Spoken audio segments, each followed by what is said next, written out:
The world is not going to change. The world order, it's not going to change. It has already changed. A series of events have already begun, have already been put in place that will lead to the upheaval and the changing of the global world order. Now, as the West is pushing for environmental justice and squabbles over the alphabet agenda and attacking the morals and culture that is the very foundation of healthy and strong societies and economies. Well, it seems that the West is completely asleep.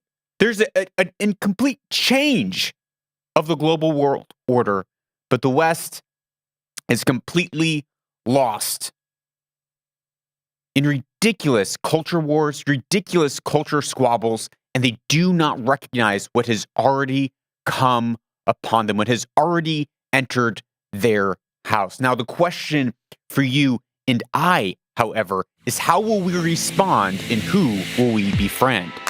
Hey, it's Lucas Skrobot, and you're listening to the Lucas Skrobot Show, where we uncover purpose, pursue truth, and own the future. Episode 273. It is March 10th, 2022, and the war between Russia and Ukraine has slowed a little bit, but it is for sure continuing to escalate. It is continuing to escalate. I personally, now I'm not the world's most leading Russian NATO geopolitical expert. I've never pretended to be so. But I personally have a hard time seeing how Putin, in the bear of Russia, who is seemingly being backed further and further into a corner, finding less and less friends across the world, having an economy that is being crushed currently, turning more and more to Russia. I have a hard time seeing how Putin is going to accept this failure, this loss. Now, there are signs that Zelensky is going to be coming to the table and being willing to not join NATO. He said this week that he doesn't want to join NATO, begging on his knees to join, and he may actually let Russia annex some of these areas of the Ukraine in order to buy peace. But how long will that last? Not sure. NATO is continuing to intervene on Ukraine's behalf. Poland is sending MiGs to Ukraine for them to use, and the U.S. is saying that they're going to backfill. A lot of people believe that this is signaling that NATO is entering this war with Russia. There's actually a battalion of Canadian soldiers. There's so many Canadians fighting for Ukraine that there's a whole battalion of Canadian soldiers fighting in Ukraine. And rightly so, the devastation of 1.5 million, almost 2 million refugees have fled Ukraine up to this point into surrounding nations, mostly Poland. But it is hard to see how this is going to de-escalate, and it's very easy to see how this, and many experts believe that this is the trigger point, the trigger event that is going to unfold into the Third World War, just like there were trigger events that unfolded into the First and Second World War. The assassination of Franz Ferdinand led to mobilization of troops and this unstoppable, like pulling the pin out of a grenade, an unstoppable progression. Same thing happened in World War II. Hitler kept on invading more and more land.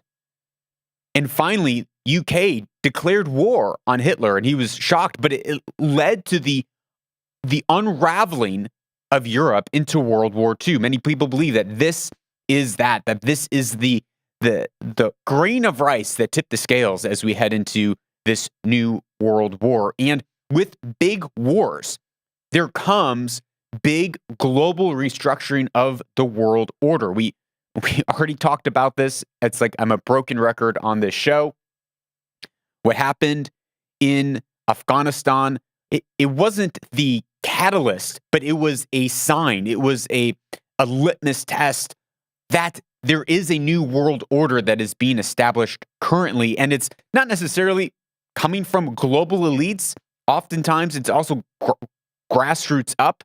Sure, global elites can be affecting the way that culture is being shaped by the things that they fund and the movements that they push forward.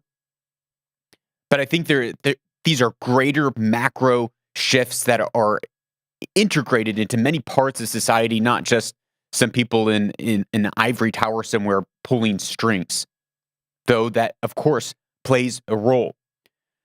This week on Instagram, I posted a poll on whether people thought that this was true or false. The enemy of my enemy is my friend. The enemy of my enemy is my friend. Is that true or is that a fallacy? And the split was about 45% saying that's true and 56% saying, or 55% saying that that is false. And I fall on the false end. Now, of course, there are times where that is true, where the enemy of my enemy is my friend. And if we are being attacked, we can stand together, even though we might not have a bilateral agreement, and we can face our enemy together. But right now, I'm seeing this logic being applied to this conflict specifically from American pundits in the West that don't like the media. I don't like the media. I don't like the censorship that goes on. I don't like MSN. I don't like MSNBC. I don't like the big tech censorship. In fact, I'm kind of shocked. Right now, I'm on Telegram. I use my American phone number on Telegram. And the Russian Times, Russian News, RT, is blocked on Telegram. Telegram, which is often considered a censorship-free platform where you can get information and news. Now, I do not believe everything that comes through RT. Most of it sounds and looks like propaganda. But in order to do this show, I want to be able to read what is being said by the opposing party. Now, of course, naturally, not everyone is going to be so discerning in their eye. Not everyone is going to take everything that comes out on the news media with a grain of salt, and they just believe it as propaganda, and they push it forward. But the same thing is happening in Russia. In Russia, it has been cut off from Facebook, has been cut off from CNN, has been cut off from the American news sources. Censorship is happening there, and now many people have pointed to that. Look at the censorship that's happening in Russia. See, they're just a bunch of dictators. They're a bunch of tyrants. At the same time, look at the censorship that's happening in the West via big tech and the further closing off of information. I do not, and this is where it comes in. People then see and they look and like, wait, MSNBC is supporting Ukraine and Zelensky. The Biden administration, who got paid off by Ukraine, is supporting Zelensky. I'm gonna support Putin because he's emptying the swamp in Ukraine and he's doing what we wanted Trump to do in America. That to me is so absurd. The enemy of your enemy is not your friend in this situation. Putin is not your friend. Many other people who tend to have the people that I've read, how about I put it this way? The people that I've seen on social media who I know tend to have a slant towards anti-Semitism have also sided with Putin, saying, and this has been on Telegram and many other places, people are saying, look, Putin's going in and he's denazifying the Ukraine and he's kicking out the Jews that are running the Ukraine. And this is a great thing because he's ridding the Jews from the Ukraine. Putin is not your friend. Look at what Putin did in the war in Syria, bombing hundreds, bombing food lines. These are well-documented things that happened. So, just because you might not like what big tech censorship is doing, I don't like it. I don't like what big tech censorship is doing even in this conflict because I want to be able to get the information that's coming from the other side. I want to have a full picture. But that doesn't mean I'm going to side with what is happening in Ukraine against civilians thanks to Putin. Absolutely not. He is a madman who's off his rocker, and the globe is being led into World War III. I do believe that. I could be very wrong. I hope I'm wrong, because it means there's a lot of chaos and pain and hurt and hardship and disappointment that will come into the world. But how will we respond to that? Well, before we get into our response of some wisdom of how to walk out potentially this next season of our life, which we'll be covering in the Weaver and Loom section, I want to touch on how world orders come to power, what world orders are, and how world orders get changed and fall. How do superpowers become superpowers? Well, I was sent this clip, this video. It's about a 30-minute video by Ray Dalio from his book, Principles for Dealing with the Changing World Order. And this is a 40-minute video. Highly recommended. The link is in the show notes, of course. Highly recommended. But we're going to hit the top level thought to help us see how nations and empires rise to the top of the world order and how they fall. What is the progression, which that helps us see why and what place we are in history right now when it comes to the current world order, when it comes to the current state of America's power in the world, the dollar's power in the world, and what might happen as that shrinks, as that it's not going to shrink slowly over time. And right now it still has its dominance in the global markets. But when the dollar is no longer the one world, the reserve currency of the globe, it won't just shrink, it will crash. America will go on, just like UK has gone on, just like France and the Netherlands have gone on, just like the Ottoman Empire and different varying degrees have gone on. Civilizations continue even past their decadence and demise.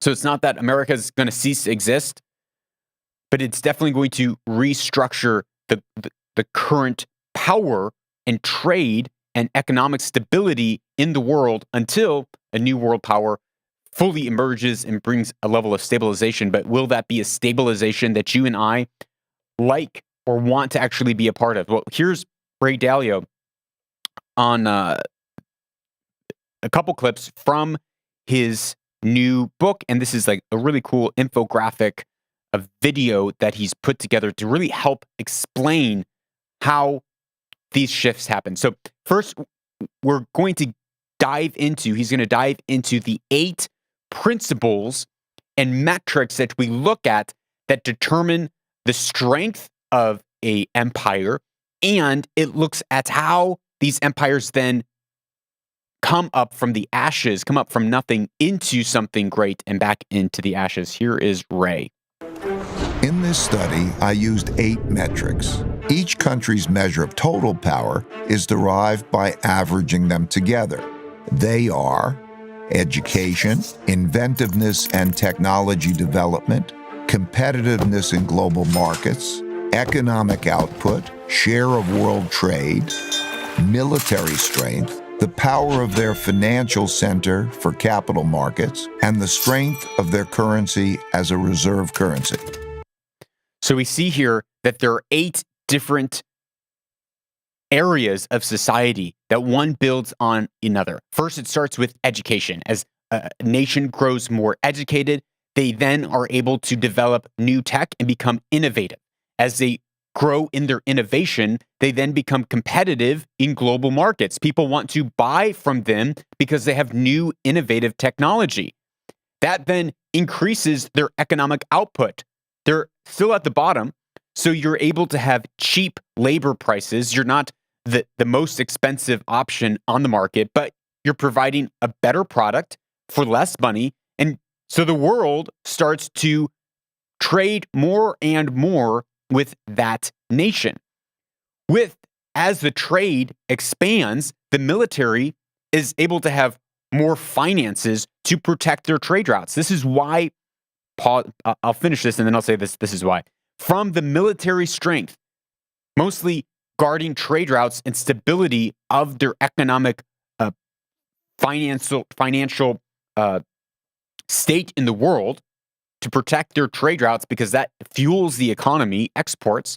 They then grow into a financial center of the world. As they grow that up, people want to buy the currency of that nation, whether it was the pound or whether it was the dollar or whether it will be the digital yen in the future. We'll see. They want to buy because they know this is a stable currency.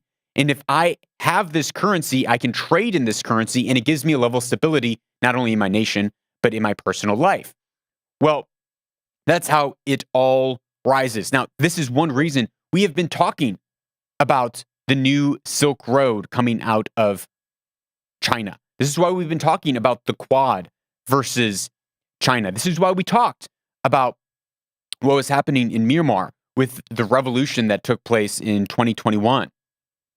Because of critical trade routes. This is everything that we're seeing right now in Russia is why we talked about how pipelines are going to play a massive role into the future, that we are not done with oil or fossil fuels, but it is the driving factor of energy consumption, which maintains and strengthens nations. We talked about these fuel lines, pipelines, the Nord 1 and 2.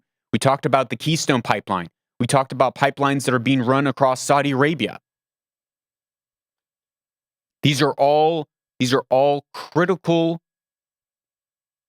infrastructures that build and enable world powers. Well, so Ray Dalio goes on to explain how these powers rise, how these powers fall. And I think as you listen to this, it will be very apparent, it will be very clear where we are right now in this cycle, which if we can figure out where we are, we can figure out, we can understand and discern the hour that we're in, and that will help us discern how to behave, how to act, how to react.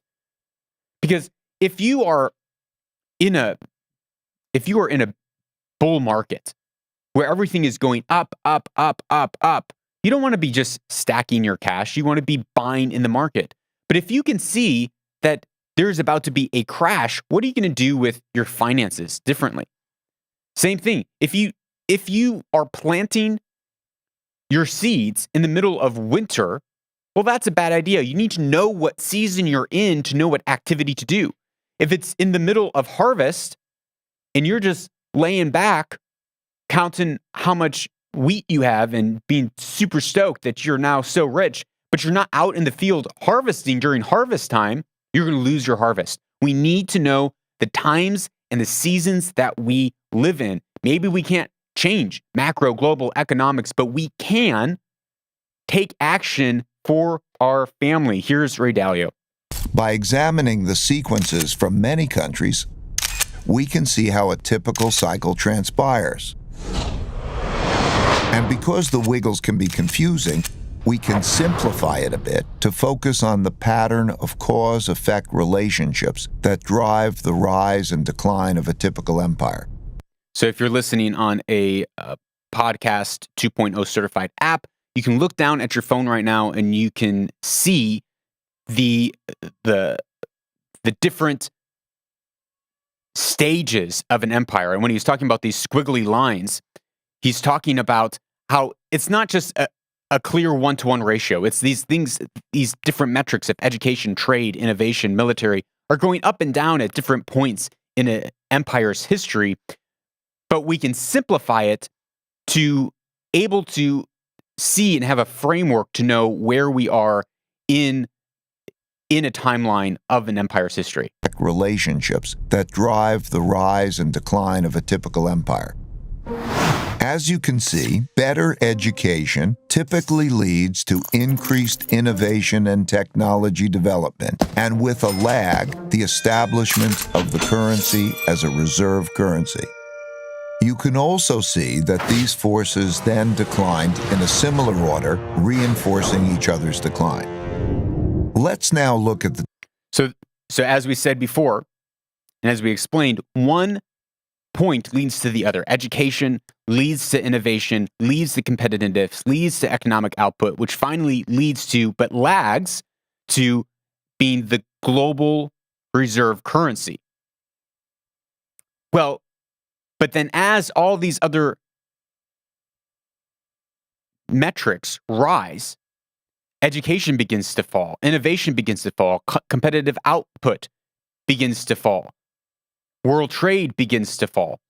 And that then leads to a decline, and Ray explains exactly what's happening in that decline. Typical sequence of events going on inside a country that produces these rises and declines.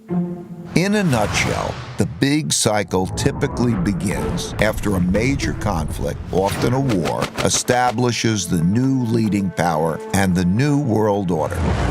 Because no one wants to challenge this power, a period of peace and prosperity typically follows. As people get used to this peace and prosperity, they increasingly bet on it continuing.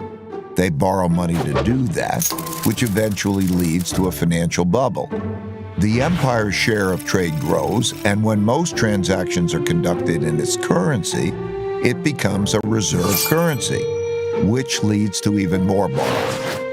At the same time, this increased prosperity distributes wealth unevenly, so the wealth gap typically grows between the rich haves and the poor have-nots.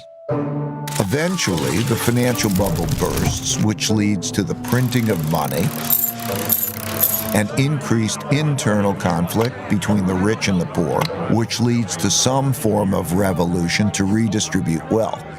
This can happen peacefully or as a civil war. While the empire struggles with this internal conflict, its power diminishes relative to external rival powers on the rise.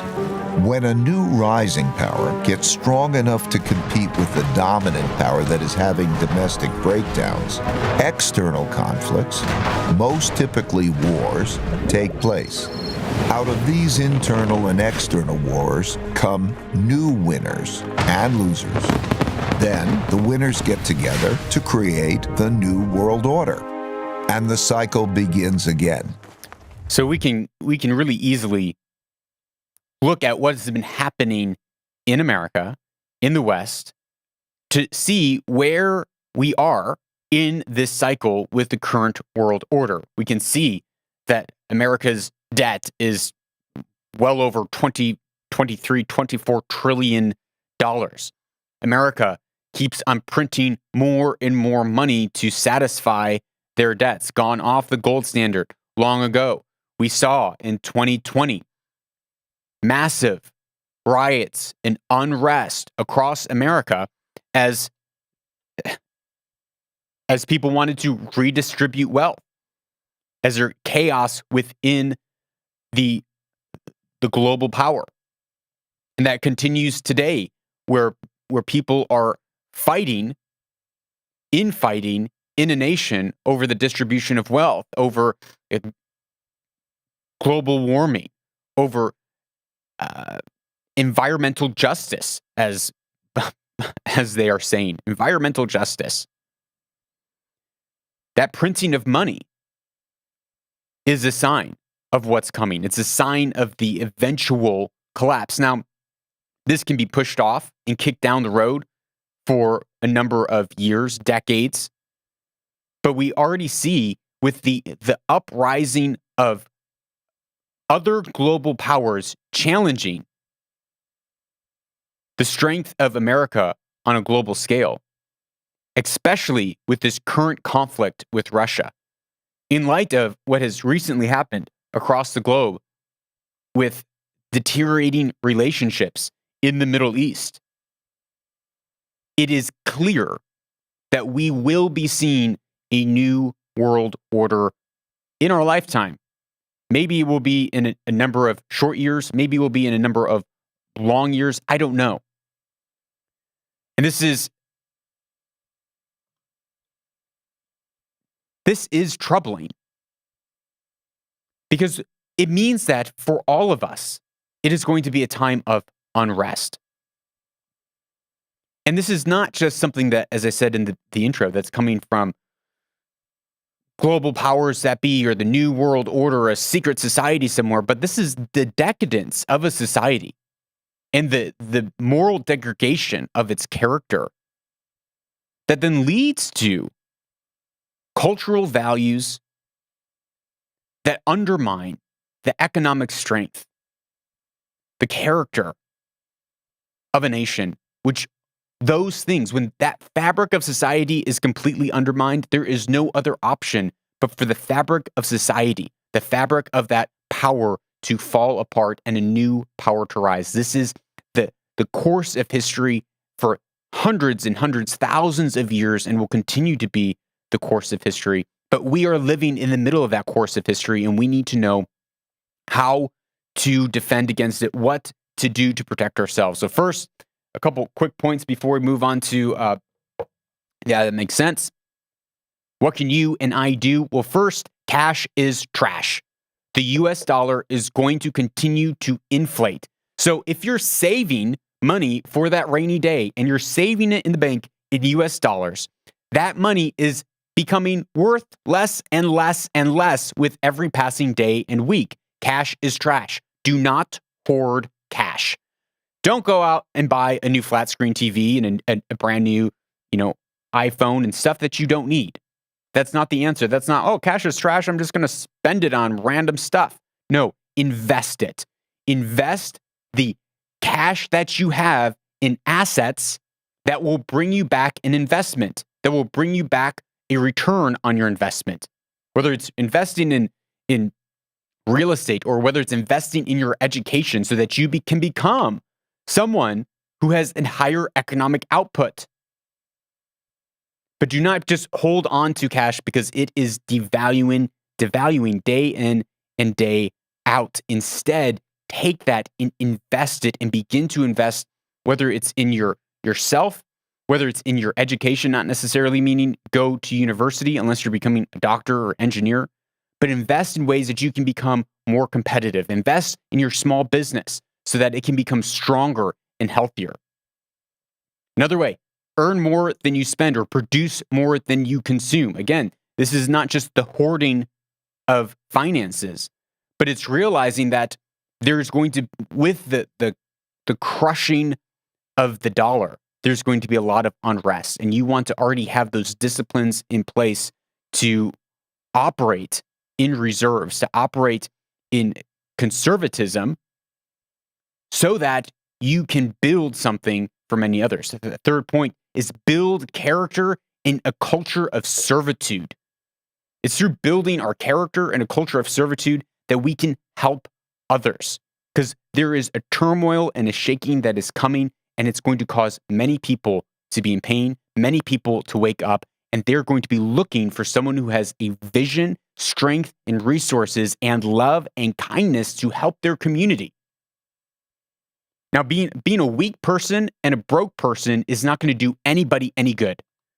Do not decide, well, it's all going to the pot, so I'm just going to kick back and be a weak person and, hopefully live off the government and just scrounge around and, the dollar's devaluing anyway, so I might as well just be broke. No. There's no brownie points for poverty. Instead, become a strong and a generous person. You can't be strong, wealthy, and stingy. That doesn't help anyone either. But if you are a strong and a generous person who gives more than you take, you will become a pillar in your society, and people are going to need that in the days to come. Yeah, that makes sense. In a post-truth society where we've exchanged truth for lies and reason for postmodern irrationality, the absurd finally makes sense. Oil prices, what everyone's talking about, due to this conflict and war between Russia and Ukraine. I know we did not dive into exactly what's happening into the Ukraine and Russia right now. It's all over the place. But I want to focus on this oil point, as oil was up to $130 a barrel just yesterday. It's at $110 a barrel when I checked it this morning. And who's responsible for that? Well, here's Jen Psaki in a press conference, March 9th, I believe, saying who's responsible. It's definitely not President Joe Biden. It is Putin, according to Psaki. Saying, I just never imagined to see the cost of will I be able to afford gas. President's message to Americans who are going to the gas station today. Sorry about that. Here we go. So high. Here's Saki's response to a question from a reporter. The reporter was reading a comment from someone saying how horrible the gas prices are, and it's deeply concerning. Here's Jen Psaki's response. His message is that he is going to do everything he can to reduce the impact on the American people, including the price of gas at the tank. What is also true is that because of the actions of President Putin, because he invaded a sovereign country, that created instability in the markets. That is something the president talked about even before Russia and President Putin moved forward with their actions. But we have already taken steps. The president has already taken steps. Historic release from the Strategic Petroleum Reserve, one that's done in a coordinated fashion. And clearly we will continue to have conversations with large oil producers and suppliers around the world about how to mitigate the impact and consider domestic options as well. So she says, and the Biden administration says, that, well, all these high oil prices, really, this is just Putin's doing. Because Putin invaded, all of a sudden we saw a spike in oil prices. It has nothing to do with policies in America. Well, Eltmash, who has been here on the show before, he tweeted out, just so you know, the markets and oil prices aren't taking or shooting up because of Russia. This was all going to happen anyways. And you look at the average US dollar gas prices, and they are pretty low in 2020. And then 2021 comes around, a new president is seated, and the gas prices climb, and begin to spike before Russia invades Ukraine. Here is some more facts on the actions that Biden has taken. This is from Unwoke Narratives or Unwoke Media. They compiled a list from NPR and Axio from sources on actions and gas prices that Biden has taken since he became president in January 2021, when the gas price was $2.33 a gallon. Through an executive order, Biden began halting oil and gas leasing on federal lands and water. Same time when he became president, Biden directed government agencies to eliminate fossil fuel subsidies by 2022. Come May 2021, when gas is at $3.11 a gallon, Biden administration pressures big banks to divest from traditional energy investments, aka fossil fuels. In June 2021, Biden revoked the permit and canceled the Keystone XL pipeline. Gas prices are up to $3.15. August 2021, prices are at $3.25. Called on Russia and OPEC to increase their oil production to counter the rising gas prices instead of increasing domestic production. It makes no sense. He's calling for other nations to increase their oil exports, which would strengthen their nation so that we can import their oil, which was only going to weaken the U.S. economy. I mean, decisions like these are definitely leading to the restructuring of a new world order. August 2021, gas is at $3.25. Increased regulations and scrutiny to punish and sanction the fossil fuel industry. December 2021, $3.39. Biden halted federal aid for new fossil fuel projects abroad. February 22nd, 2022, just moments before the Russian invasion. So this is before the Russian invasion, when gas is at $3.90.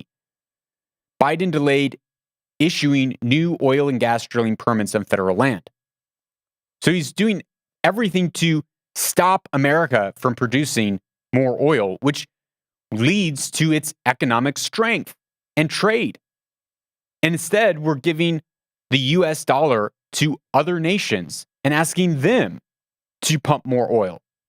March 8th, 2022, Biden banned Russian oil imports. Other Europeans have not followed suit, hurting America more than Russia. Russia is just going to turn around and send the oil to China. They'll find places to sell it, no doubt. Gas is now over $4 a gallon, $4.25. This has been a slow increase over a number of months. Why would the Biden administration be doing this? Well, the Biden administration has limited fossil fuel production and did little to lessen its dependency. With a lower supply and consistent demand, high prices aren't surprising. They're expected. And this is an open strategy to push the American public to switch for renewable energies.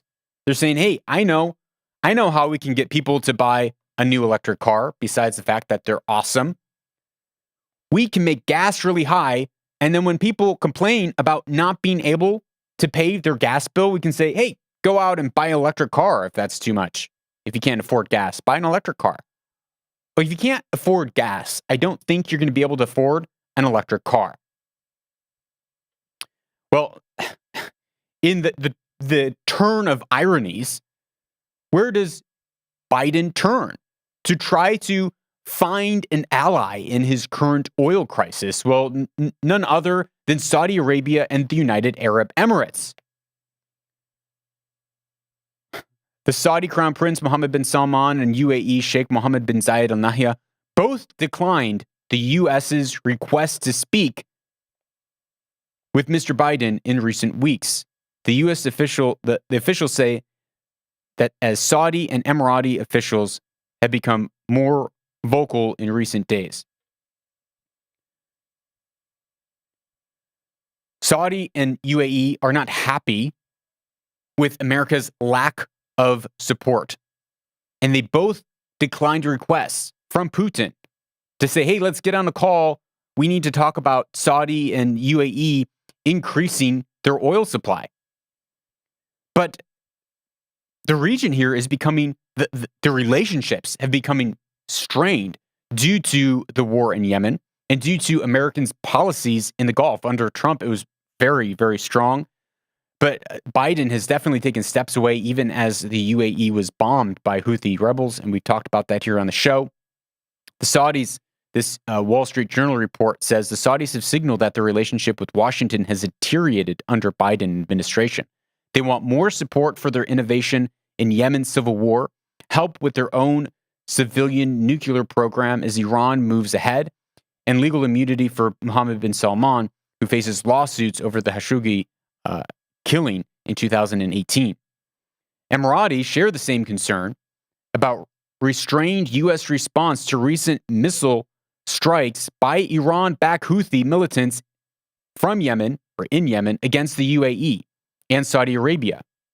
Both governments are concerned about the revival of the Iran nuclear deal, which doesn't address other security concerns of theirs and has entered into the final stages of negotiation in recent weeks. So here's America again, this is what the Obama administration did. They're siding with Iran, who is not our allies, not Americans' allies, not the Khalij's allies. Iran wants to develop nuclear weapons to bomb people. In America, the Biden administration decides that, yeah, it's a good idea. We're going to play into that. We're going to give and cut a deal with Iran. UAE and Saudi not happy. Moreover, the Saudis and Emiratis have declined to pump more oil, saying that they're sticking with the production plan approved between their group and OPEC, the Organization of Petroleum Exporting Countries, and a group of other producers led by Russia. The energy alliance with Russia, one of the world's top oil producers, has enhanced OPEC's power while also bringing Saudi and Emiratis closer to Moscow. So in order for them the UAE and Saudi to produce more oil, they'd have to break an agreement with OPEC and Russia. And frankly, because of the geopolitical situation and the deteriorating relationships with America, they're saying, hey, you're over a barrel, quite literally. You're stuck. You got yourselves into this problem. You created these dynamics in our relationship. your power has waned. Your position has waned. We are not going to bow to you anymore. If you want to cut a deal with us, we can cut a deal, but you need to fix these areas. We're not just going to blatantly go along with what you're saying and what you're doing as you destroy your own economy. Bold move by UAE and by Saudi Arabia, one that I frankly agree with. It's like the old adage, my problem is your emergency is not my problem, or your problem is not my emergency, I guess is how it actually goes. Interestingly enough, however, Mohammed bin Salman and Sheikh Mohammed bin Nahyan did take calls and talk to President Vladimir Putin last week after declining to speak with President Biden. And they also both spoke with Ukraine's president. And the Saudi officials have said that the U.S. has requested that Prince Mohammed bin Salman mediate the conflict, which he said the Kingdom of Saudi Arabia is embarking on. So here, Saudi Arabia is saying, you know what? We are going to work to mediate between Russia and the Ukraine. We're not going to play this American geopolitical nonsense, but we're going to try to find a middle ground. Why? Why would they do that? Because they see that the power of America on a global scale is shifting. They know that sooner or later, the US dollar will no longer be the reserve currency of the world. There are new digital currencies from government organizations springing up. There will be a new one world currency, and they are being wise to figure out where are they going to land when everything comes down. Well, this show is brought to you by listeners like you. This is a value for value podcast. We don't have big advertisers on the show. Rather, as you get value out of the show, you can give value back to the show and the value that you received. And you can do so by visiting lucasgrobot.com/support. And you can give your hard, cold fiat there. Or you can listen on a Podcast 2.0 certified app like Breez, Sphinx, Podfriend, and you can load up your Bitcoin wallet and you can stream Satoshis as you listen. Well, don't go away. We'll be right back with our closing Weaver and Loom segment.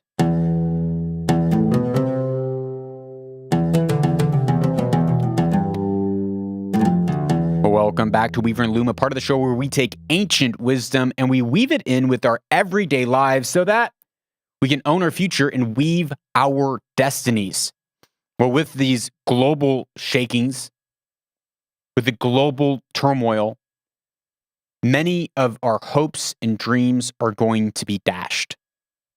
Many of the way that we thought that our lives, the world would go, is probably not going to turn out the way that we thought.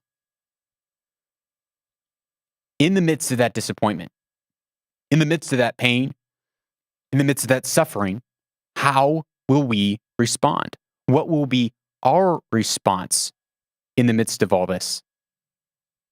Well, there is a verse from Scripture, from the Bible, that this one gets me every time. When I read this one, I think to myself, oh my goodness, I need to watch my heart. And it says, now the just or the righteous shall live by faith.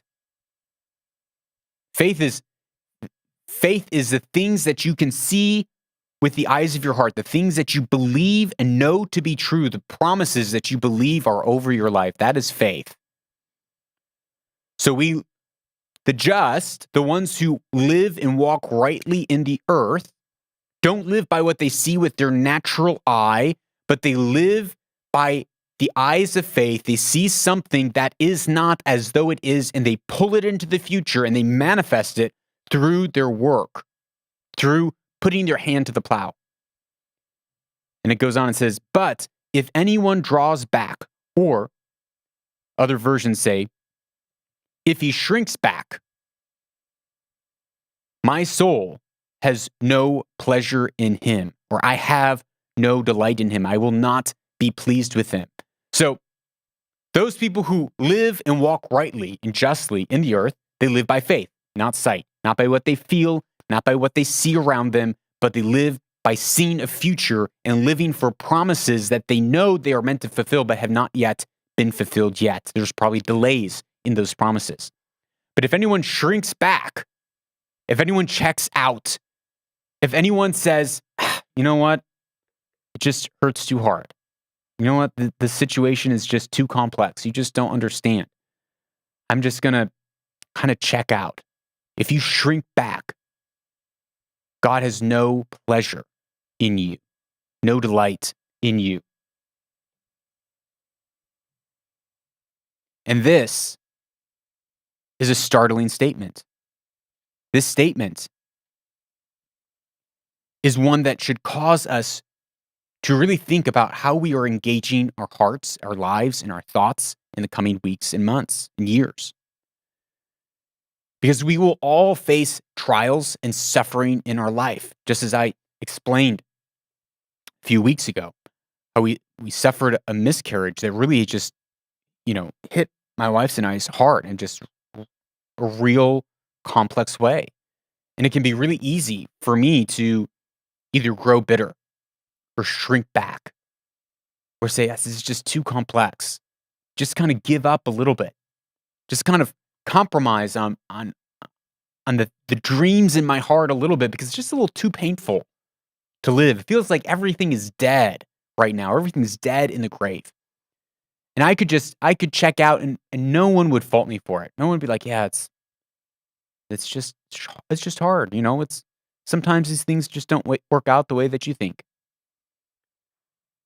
And I could allow my heart to grow callous and to not feel that pain and feel that emotion and press on through it. Or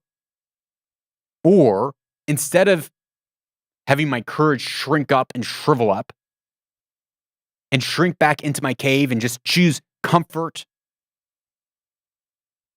I could be like a lion and I could press forward. I could demand in my life to fulfill the promises that I know and believe for them even when I don't see them.